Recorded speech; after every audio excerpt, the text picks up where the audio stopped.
نحمده ونصلي ونسلم على رسوله النبي الكريم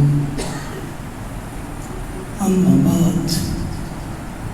فأعوذ بالله من الشيطان الرجيم بسم الله الرحمن الرحيم ادعو إلى سبيل ربك بالحکمت والموعظۃ الحسنہ صدق اللہ العلی العظیم وصدق رسولہ النبی الکریم۔ محترم المقام صاحبزادہ غلام مصطفیٰ مجددی صاحب، صاحبزادہ جنید سرور صاحب، معزز علماء کرام، مہمانان گرامی قدر، اللہ رب العزت کے فضل و احسان اور اس کی توفیق خاص سے آج ہم 44ویں سالانہ امام ربانی مجدد الفسانی کانفرنس میں حاضر ہیں، اور آج کے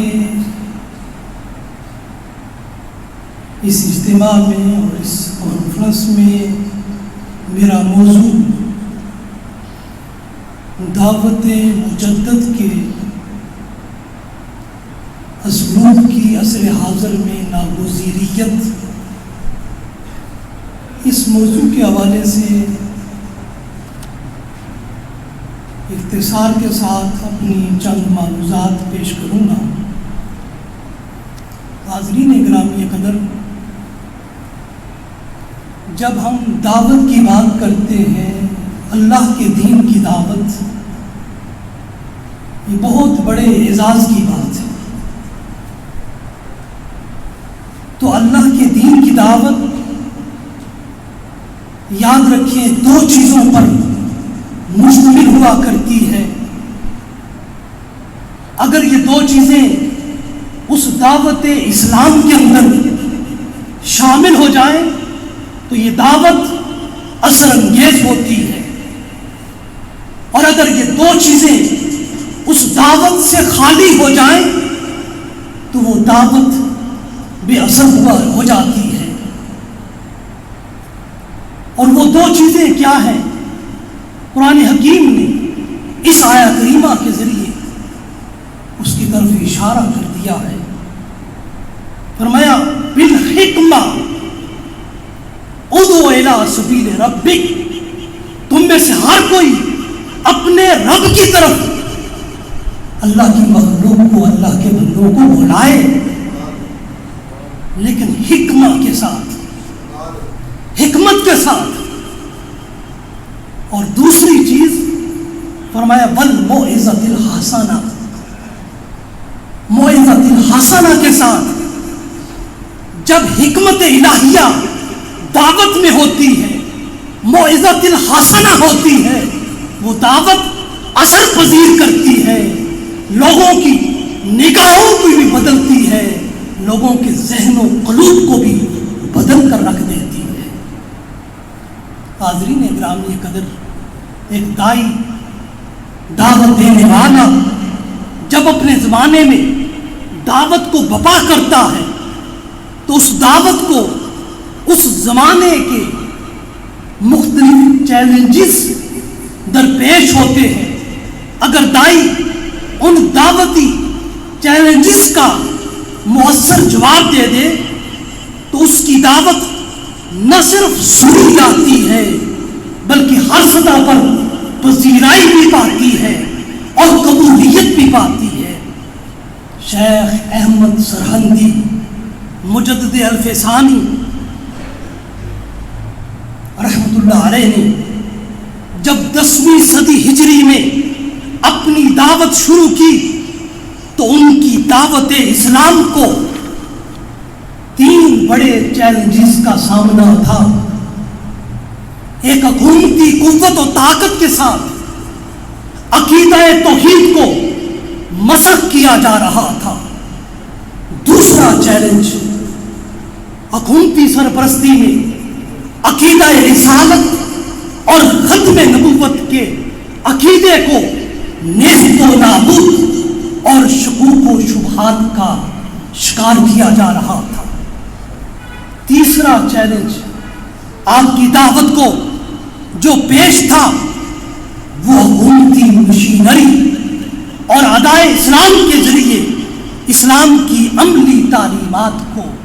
ختم کیا جا رہا تھا۔ اسلام کی دعوت پر یہ سہجتی حملہ در حقیقت کل دین اسلام پر حملہ تھا۔ اب اس حملے کا تدارک الحکمہ والموعظۃ الحسنہ کی قوت ربانی اور حکمت عزتی کے بغیر ممکن نہ تھا۔ یہ حملہ اتنا زیادہ قوی اور طاقتور تھا کہ ایک طرف نام نہاد مسلم حکومت کی کل قوت اس میں کار فرما تھی اور دوسری طرف عوامی سطح پر دین کے محافظ طبقہ میں سے کچھ علماء سو اپنے دنیاوی مفادات کی خاطر دین کو مٹانے پر تلے ہوئے تھے۔ اس حملے کا مقابلہ کرنے کے لیے اور اس کے تدارک کامل کے لیے قدم قدم الوہی حکمت اور موعظۃ حسنہ اور دعوت نبوی کے منہج اور نصرت خداوندی کی ضرورت تھی۔ جلال الدین اکبر نے سب سے پہلے دین اسلام کا نام ہی تبدیل کر کے دین الہی رکھ دیا۔ عقیدہ توحید پر حملہ کرتے ہوئے اسے شرک کے ساتھ وابستہ کر دیا۔ اپنے نئے دین میں آتش پرستی کی اجازت دے دی۔ آفتاب پرستی کا اذن عام جاری کر دیا۔ ممنوع اوقات میں عبادت کی اعلانیہ اجازت دے دی۔ تریمورتی کے پیروکاروں کو موحد ٹھہرا دیا اور غیر اللہ کو سجدہ کرنا از خود اس نے جائز قرار دے دیا۔ حتیٰ کہ نئے دین میں داخلے کے لیے اس نے ایک نیا کلمہ جاری کر دیا۔ عبد القادر بدایونی بیان کرتے ہیں قرار دانت کہ بقلمہ لا الہ الا اللہ اکبر خلیفۃ اللہ اعلانیہ۔ تکلیف نمایت قرار پایا کہ کلمہ طیبہ لا الہ الا اللہ میں محمد الرسول اللہ صلی اللہ علیہ وسلم کی جگہ اکبر خلیفۃ اللہ کہا جائے۔ یوں اس نے عقیدہ رسالت پر زبردست حملہ کیا اور معاذ اللہ اس نے کہا کہ رسول اللہ صلی اللہ علیہ وسلم کی بعثت 1000 سال کے لیے تھی، اب وہ عرصہ مکمل ہو گیا اور دین اسلام کی مدت بھی ختم ہو چکی ہے، اب نئے دین کی ضرورت ہے۔ اس نے عوامی خوف اور خدشے کی بنا پر دعوی رسالت کا اعلان تو نہ کیا، نبوت و رسالت کا اعلان تو نہ کیا، اس کی جگہ پر خود کو خلیفۃ اللہ بنایا اور اس نئے دین کی مخالفت کرنے والوں کو قتل کر دیا جاتا تھا اور کئی اہل حق کو اسی نئے دین کی مخالفت کی وجہ سے قتل کیا گیا۔ اس کے بعد اکبر نے دین اسلام کی عملی تعلیمات پر حملہ کیا۔ اس نے شراب نوشی کو حلال قرار دیا، سود کو جائز قرار دیا، محرمات سے نکاح کی اجازت دے دی اور اسلام کے تمام حرام کردہ چیزوں کو اس نے حلال قرار دے دیا۔ غسل جنابت کو مطلقاً اس نے منسوخ قرار دیا۔ شاعر اسلام کی سر عام توہین کی گئی۔ داڑھی رکھنے کے عمل کو اس نے معیوب ٹھہرایا۔ عورتوں کو زبردستی اپنا چہرہ کھلا رکھنے کا حکم دیا گیا۔ حجاب و پردہ کرنے پر ممانعت وارد کر دی گئی۔ خنزیر و کتے کے نجس کو اس نے منسوخ قرار دے دیا، حتیٰ کہ خنزیر اور کتے کو حرم میں اور محل میں رکھنے کی سر عام اجازت دے دی اور ان کی دیکھ بھال کو اس نے عبادت قرار دے دیا۔ حاضرین گرامی قدر، اسلام کے حرام کو حلال ٹھہرانے لگا اور حلال کو حرام کرنے لگا، اور اس میں علماء سو اکبر کے ساتھ ساتھ پیش تھے دنیاوی مفادات کے لیے، دین اسلام کا حلیہ بگاڑنے کے لیے نئی سے نئی تدابیر بادشاہ کے سامنے لے کر آتے۔ ملا مبارک اور اس کے دونوں بیٹے ابو فضل اور فیضی یہ ساری لعنتیں اپنے دامن میں گٹھی کر رہے تھے۔ ایک روز ابو الفضل اکبر کے پاس ایک کتاب لے کر آتا ہے اور کہتا ہے کہ آپ کے عمل کے لیے فرشتہ ابھی آسمان سے لے کر یہ اترا ہے، اس میں آپ کے لیے حکم یہ ہے، معاذ اللہ نقل کفر نباشد۔ وہ کہتا ہے یہ حکم آسمانوں سے آیا ہے، یا ایھا البشر لا تذبح البقر وان تذبح البقر فما راک السکر۔ کہتا ہے انسان تو گائے کو ذبح نہ کر، اگر تو نے گائے کو ذبح کیا تو تیرا ٹھکانہ دوزخ ہے۔ حاضرین گرامی قدر، یہ کفریہ عبارت بمثل قرآن گڑھی گئی اور گائے کے ذبح کرنے پر برِ صغیر پاک و ہند کے اندر پابندی عائد کر دی گئی، حتیٰ کہ مجموعی طور پر اسلام اور اسلام کی تعلیمات کا یہ حال کر دیا گیا، جس کا ذکر آپ خود ایک مکتوب میں کرتے ہیں۔ فرماتے ہیں غربت اسلام تا بحد رسید است کہ کفار برمنا تان اسلام وزم میں مسلمانان می نماید نوبا تحاشا اجرائے احکام کفر و مداح آن در کوچا و بازار می کند و مسلمانان از اجرائے احکام اسلام ممنوعا و در اتیان شرائع مذموم و مدعون۔ آپ فرماتے اسلام کی غریب الوطنی اس حد تک پہنچ گئی ہے کہ کفار اعلانیہ اسلام پر اعتراضات کرتے ہیں، مسلمانوں کی سر عام مذمت کرتے ہیں، بے تحاشا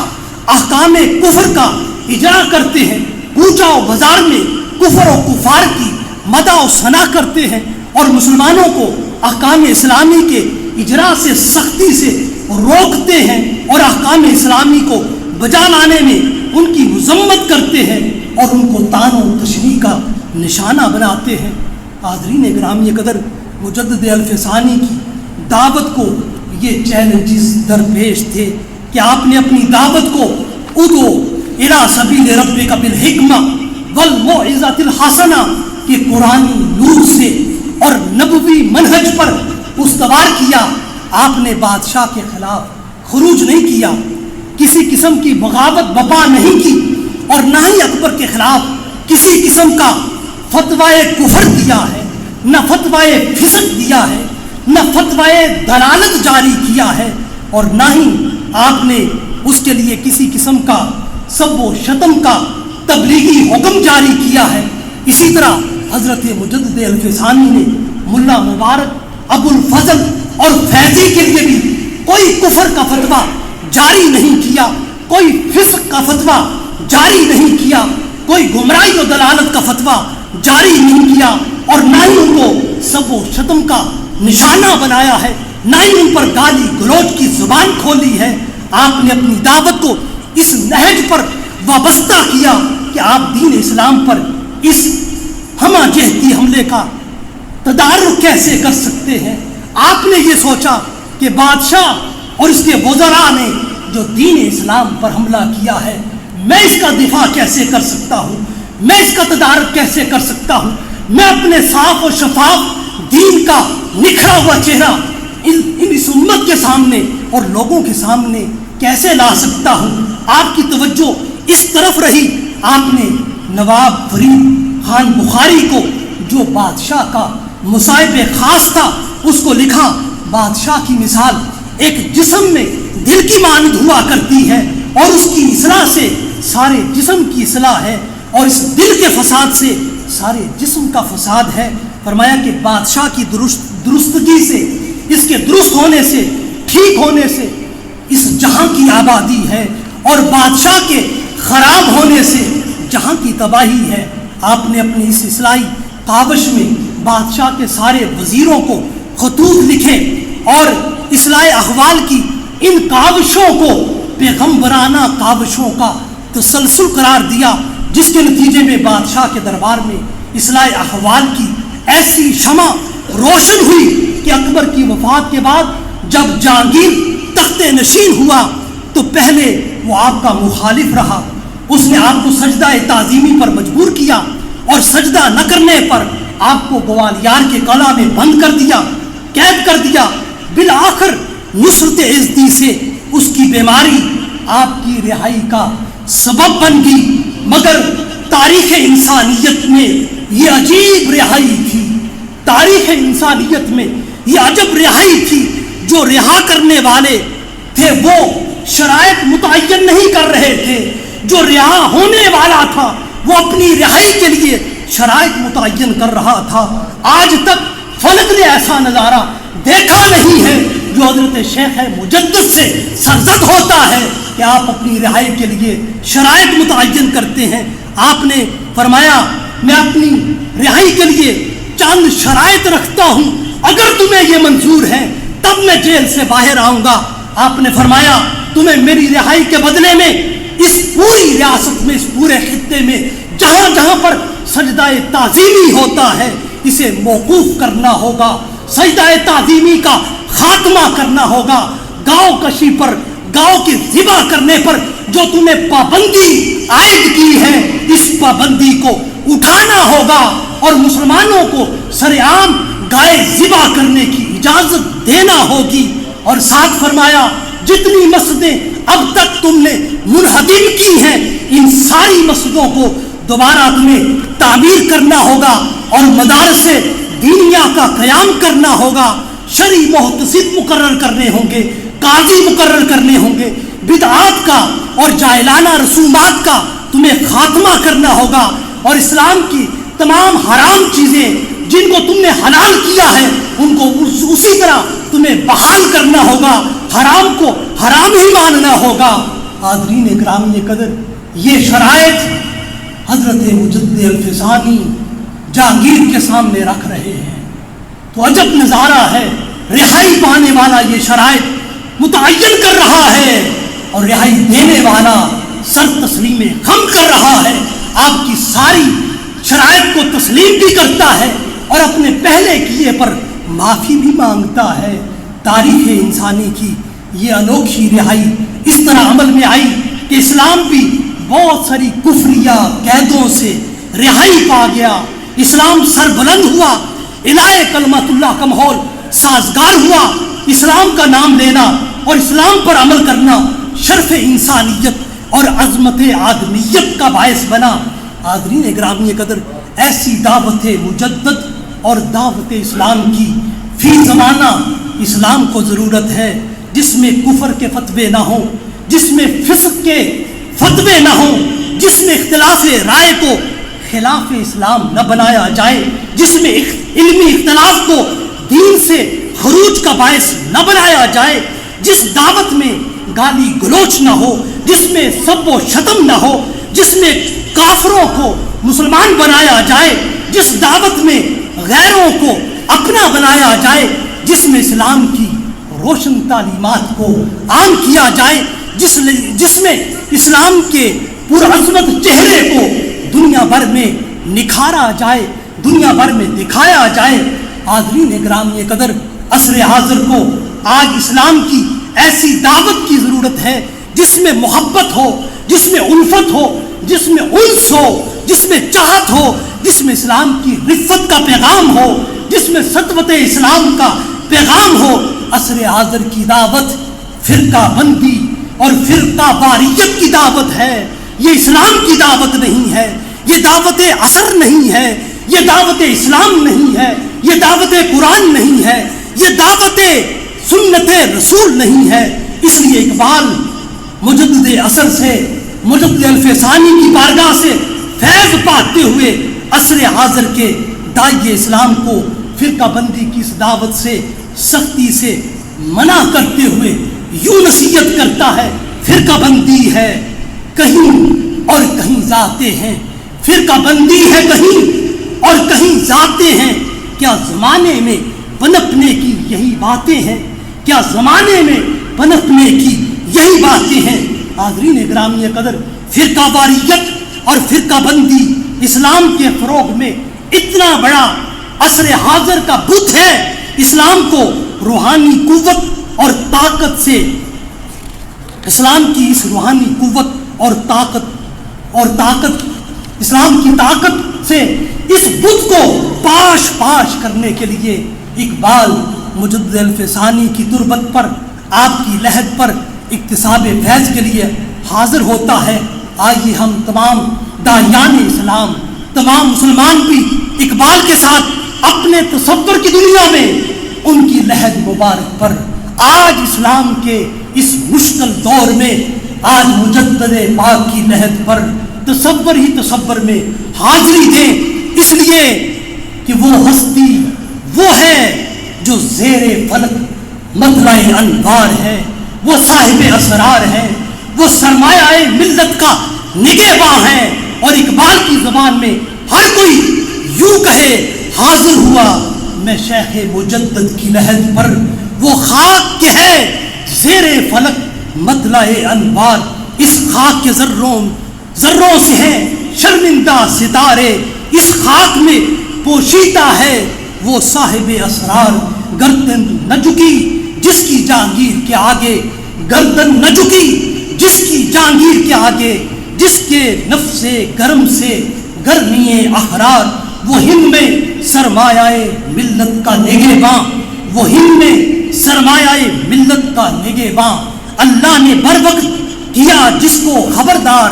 اللہ نے بر وقت کیا جس کو خبردار۔ حاضرین گرامی قدر، آئیے اس سرمایہ ملت کے نگہباں سے اقبالی کی زبان میں امت مسلمہ کے زبان کو عروج میں بدلنے کے لیے، احیاء اسلام کی کاوشوں کو نتیجہ خیز بنانے کے لیے، اسلام کی سربلندی اور رفعت کے لیے، شوکت اسلام کے لیے، سطوت اسلام کے قیام کے لیے ہم سب یوں ہی حضرت مجدد الف ثانی کی بارگاہ میں عرض کرتے ہیں، اقبال کے ہم زباں ہو کر 300 سال سے ہیں ہند کے میخانے بند، 300 سال سے ہیں ہند کے میخانے بند، اب مناسب ہے تیرا فیض